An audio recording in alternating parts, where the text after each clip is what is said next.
L-ewwel li ra lil Ġesu imqajjem il-mewt ma kienx Pietru jew wieħed mill-Apostli, imma Marija ta' Magdala u n-nisa li kienu baqgħu ma' Ġesu saħdejn is-salib u li marru ħdejn il-qabar kmieni l-ħadd biex jaqdu l-aħħar doveri tagħhom lejn il-ġisem mejjed. Sfortunatament għad-dixxipli ma jemnux dak li rrakkuntawlhom in-nisa dwar il-qawmien mill-mewt tal-imgħallem. Ġesu kellu jċanfar lill-Apostli minħabba nuqqas ta' twemmin tagħhom u l-qalb li kienet qibsa biex taċċetta l-qawmien.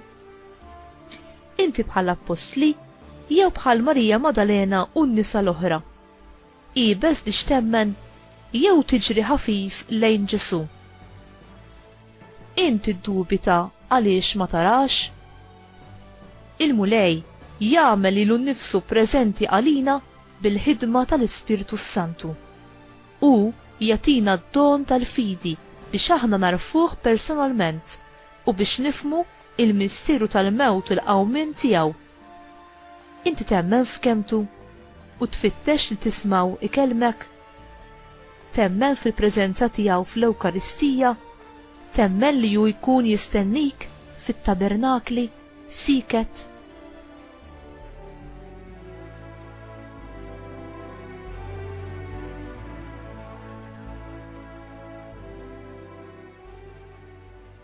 It-tluq u l-assenzjoni ta' Ġesu lejn is-sema kienet kemm it-tmiem kif ukoll il-bidu għad-dixxipli tiegħu. Filwaqt li kienet it-tmiem tal-preżenza fiżika ta' Ġesu mal-eżiż dixxipli tiegħu, immarkat il-bidu tal-preżenza ta' Ġesu magħhom b'mod ġdid. Ġesu wedhom li kien se jibqa' magħhom dejjem sal-aħħar taż-żmien.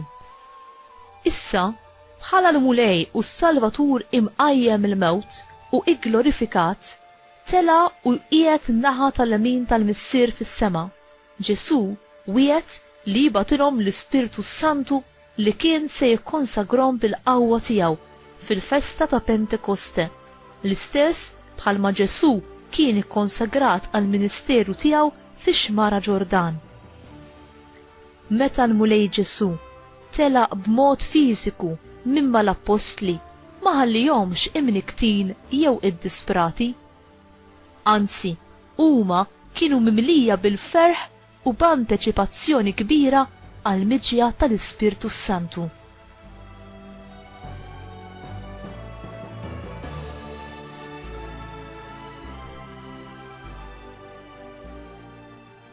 L-aħħar kliem ta' Ġesu lill-Apostli jipponta lejn il-missjoni tas-salvazzjoni tiegħu u lejn il-missjoni tagħhom li jkunu xhieda tal-mewt u l-qawmien tiegħu li bihom salvana u jixxandru l-aħbar it-tajba ta' salvazzjoni lid-dinja kollha.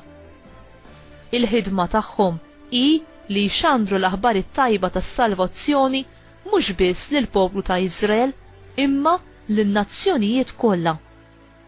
L-imħabba t'Alla u d-don tas-salvazzjoni mhix biss għal ftit min-nies jew għal nazzjon wieħed biss, imma hi għan-nies tad-dinja kollha u ta' kull żmien. Hi għal dawk kollha li jaċċettawha. L-Evanġelju u l-qawwa ta' Alla, il-qawwa li taħfer id-nubiet, li tfejjaq, li teħles mill-ħażen u l-oppressjoni u li tġeddet il-ħajja. Inti temmen fil-qawwa tal-Evanġelju? Ġesu ma fdax ix-xandir tal-Evanġelju u s-sagramenti tal-fejqan u l-liberazzjoni fidejn il-Knisja permezz tas-saċerdoti biss, imma fdaħ ukoll lil kull min kien ser jemmen. Ġesu imqajjem mill-mewt jagħti din il-kariga kbira lil kull membru fil-Knisja. Kull min jemmen għandu sem minn din il-ħidma glorjuża li jkun messaġġier tal-bxara tajba u ambaxxatur għal Kristu, l-uniku Salvatur tad-dinja. Aħna ma tħallejniex waħedna f'din il-biċċa xogħol, għax il-mulej innifsu jaħdem fina u permezz tagħna bil-qawwa tal-Ispirtu Santu. Illum aħna nesperjenzaw Pentekoste ġdid fil-waqt li l-mulej iferra l-Ispiritu fuq il-poplu tiegħu, il-Knisja, biex iġeddida, isaħħaha bħala l-ġisem tiegħu u biex jibnija ħalli taqdi ministeru effettiv u missjoni madwar id-dinja kollha. U inti tagħti xhieda quddiem l-oħrajn tal-ferħ tal-Evanġelu u tat-tama tal-qawmien għal-ħajja.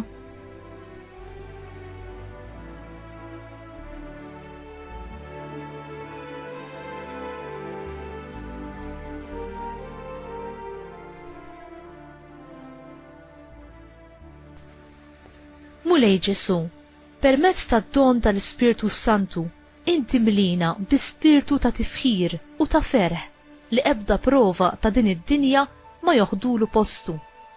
Imlina bil-ferħ tal-qawmien u għenna nejxu ħajja ta' tifħir u tarat il-ħajl lejk u għal-glorja tiegħek.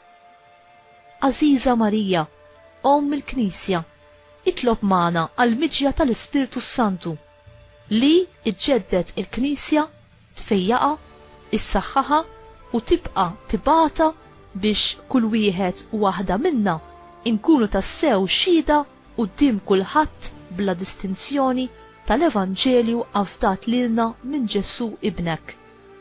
Amen.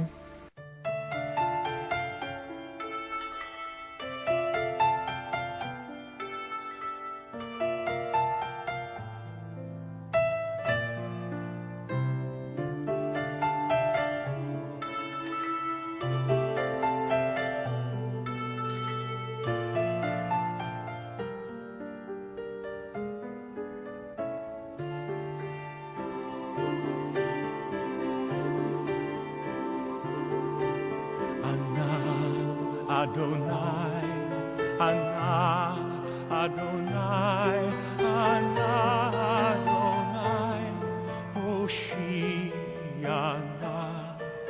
Anna, Adonai, Anna, Adonai, Anna, Adonai, Hatzlichana, Hoshiana, Hoshiana,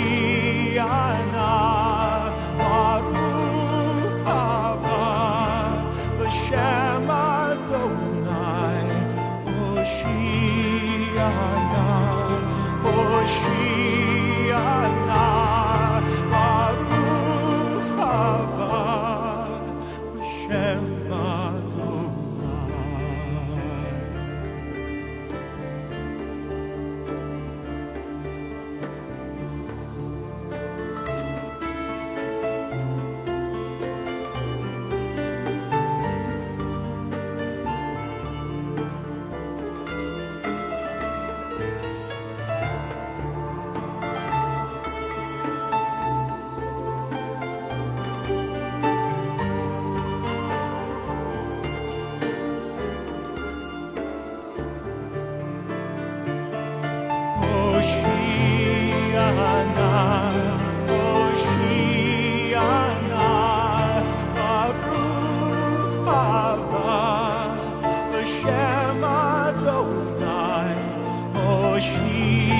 Hoshiana.